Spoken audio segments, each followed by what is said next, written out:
Ito ang mga dahilan kung bakit tayo magpalit na ng clutch bell at saka clutch lining. Yung common na mga sintomas nito ay yung dragging o nagbabibrate yung motor nyo, lalo na sa starting. At ito yung dahilan, yung clutch bell at saka clutch lining. Kung tingnan natin yung clutch bell nya ay yan,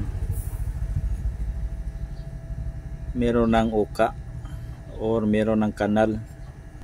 Yung clutch bell nya ay pudpud na, kaya dapat na itong palitan. At saka yung kulay nya, tingnan nyo, nag-iba ng yung kulay nya, dapat kulay brown lang ito.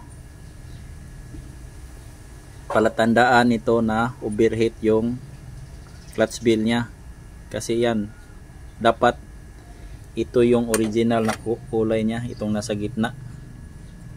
Yan, yung sa bandang dito taas ay nasusunog na siya.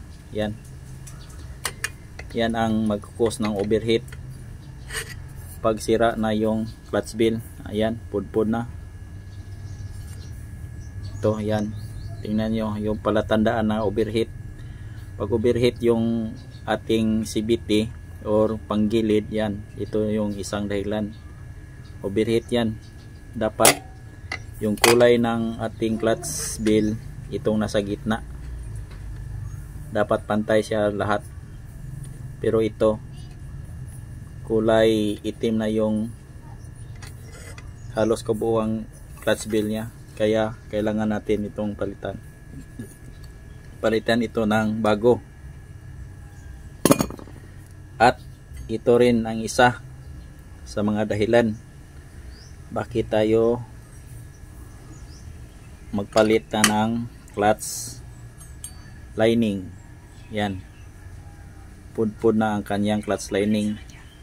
Dapat pag ganyan, merong makikita nating usbong dito na clutch shoe, pero yan, wala,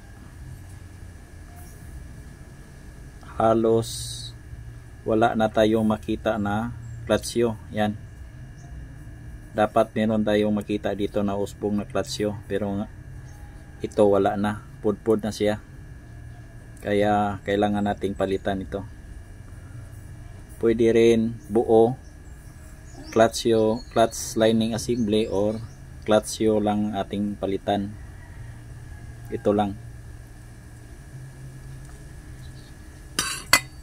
Yan lang po ang mga palatandaan kung bakit kailangan na nating magpalit ng clutch lining at saka clutch bell. Ito ang nabili kong bago na clutch lining at clutch bell assembly. Set po siya. Yan, meron ng clutch bell. Tingnan nyo yung bago. Yan, dapat pantay yan, walang uka or kanal. Yan, pantay siya. Ito yung bago. At tingnan nyo yung kulay, dapat ganyan yung kulay nya. Yung pinakita ko kanina, ito, yan, sira na to. Ano, tingnan nyo, sunog na siya o nakulay itim na.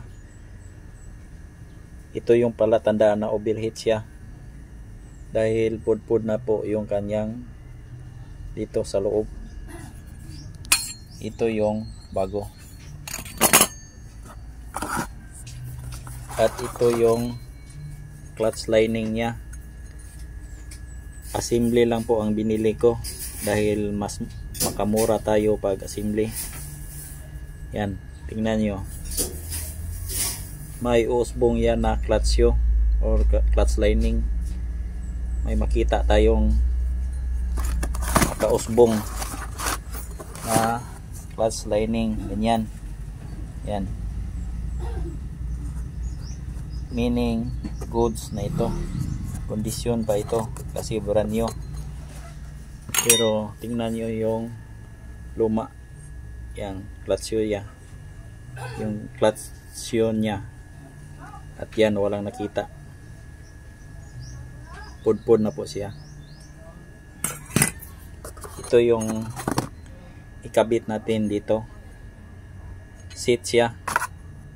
At sa murang halaga. Check nyo lang sa description ng video na ito. Lagay ko yung link kung saan ko ito binibili.